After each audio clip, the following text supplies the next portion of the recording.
Yar yar.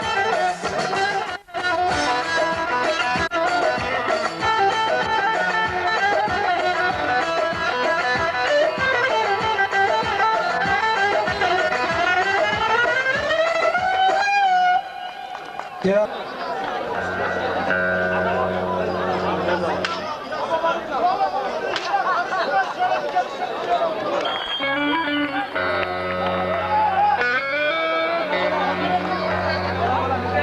Bu adam benim babam, 8 köşe kasketiyle.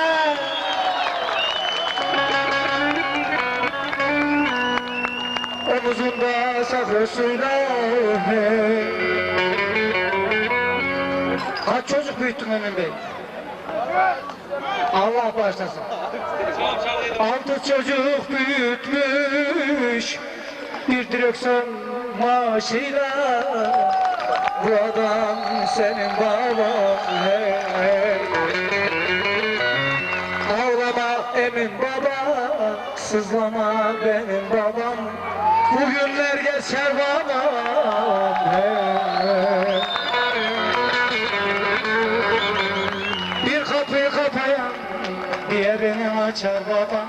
Allah büyüktür benim.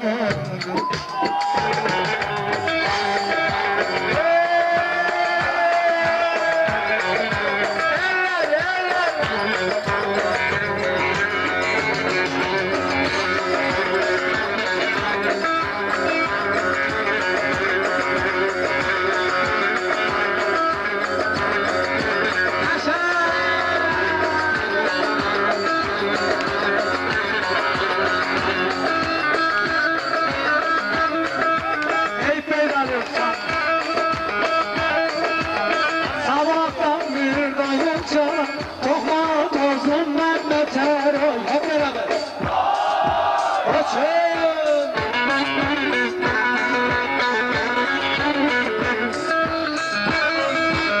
Öyle bir zamana geldi, oğlu babasından beter oy. Vicdan olanlar var, utanırlar var. Şimdi ayrılma, havalanma,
damadım.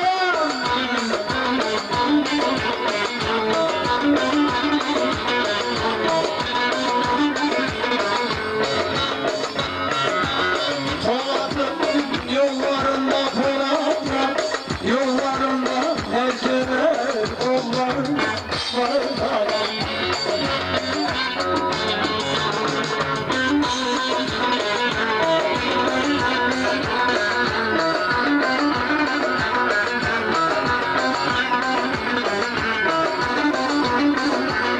Allah canını versin, Allah